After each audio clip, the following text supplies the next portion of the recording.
বন্ধুরা, এই ফিল্ম স্টাররা এমন কি ব্যবহার করে যে যার ফলে এদের এত বয়স হয়ে যায়, তা ফলেও এরা ইয়ং দেখে।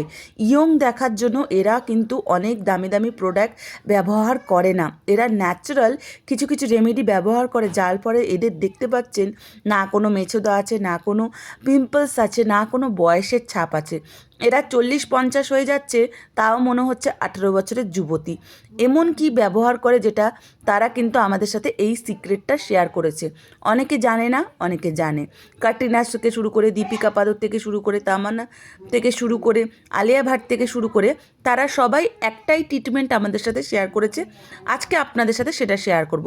তার জন্য ভিডিওটাকে স্কিপ করবেন না, লাইক শেয়ার করে সাথে থাকবেন।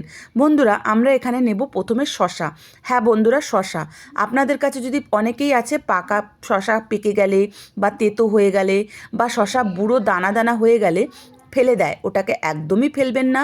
আপনার কাছে যদি ওরকম শশা থাকে ভালো, ওরকম শশা যদি না থাকে, কচি শশা থাকে, তাহলেও ভালো। শশাটাকে খোসা ছাড়িয়ে নেবেন, ভালো করে ধুয়ে খোসা ছাড়িয়ে ছোট ছোট টুকরো করে নেবেন। আপনি এটাকে গ্রাইন্ডিং মিক্সিকে ভালো করে গ্রাইন্ডিং করে নেবেন।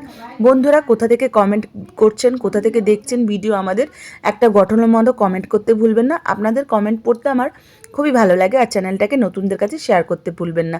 এটা বাচ্চা থেকে বুড়ো সবাই ইউজ করতে পারে, ন্যাচারাল একদম রেমেডি। আমি নিজে ইউজ করে অনেককে বলেছি, তারাও প্রচুর ফল পেয়েছে। এটাকে আমি বিনা জল দেবেন না, কেননা শশায় প্রচুর জল থাকে। এটা আমি ভালো করে একটা সাদা কাপড়ে ছেঁকে নেবেন। কাপড়টা আপনার নিশ্চয়ই পরিষ্কার হওয়া উচিত, কেননা এটা কিন্তু আমরা স্কিনে ব্যবহার করব।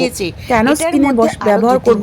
শশা একটা এমনই উপাদান যে আমাদের বয়সের ছাপ থেকে, তারপর পিম্পলসের দাগ থেকে সব কিছু রিমুভ করতে শশার মধ্যে ভীষণ উপকার রয়েছে। তার মধ্যে আমরা মেশাচ্ছি কিন্তু মধু কিন্তু আমাদের স্কিনকে ন্যারেজ করতে, ব্লিচ করতে সাহায্য করে। আপনার যদি অনেক দিনের পুরনো মেছোদা থাকে, অনেক দিনের পুরনো ব্রণ থাকে, সেটাও কিন্তু কমতে সাহায্য করবে। আপনি কি করবেন, ভালো করে গ্রাইন্ডিং করে, ভালো করে ছেঁকে, এটাকে মধু ভালো করে মিশিয়ে আমরা এটাকে বরফে ফ্রিজে স্টোর করব। আপনি প্রত্যেক দিন কি করবেন, এই বরফটাকে আপনি যদি চালের কোনো বরফ থাকে আপনার কাছে, চাল জল দিয়ে আপনি কিন্তু বরফ তৈরি করে নিতে পারেন। ওটার মধ্যে এটা 2 টুকরো দিয়ে ফেসটাকে ভালো করে ডিপ করতে পারেন। আর যদি মনে করেন যে না আমি করবো না, ওরকম আপনার কাছে অত সময় নেই, আপনি এরকম সিম্পলি শশার জুস একবারে করবেন, মধু একটু মিশাবেন, ওর মধ্যে রোজ ওয়াটার থাকলে মিশাতে পারেন। আর কোনো কিছু লাগবে না আমাদের শশায়, কিন্তু একটাই কাফি। এটা ফ্রিজে স্টোর করে রাখবেন।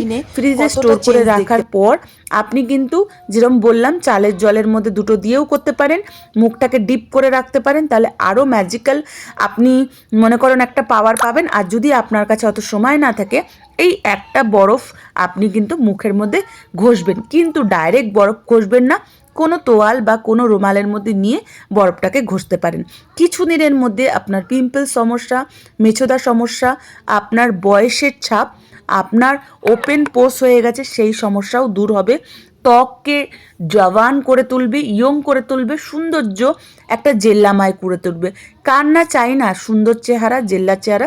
তার জন্য আজই তৈরি করুন, ব্যবহার করুন। ভিডিও ভালো লাগলে পাশে থাকবেন, লাতে থাকবেন।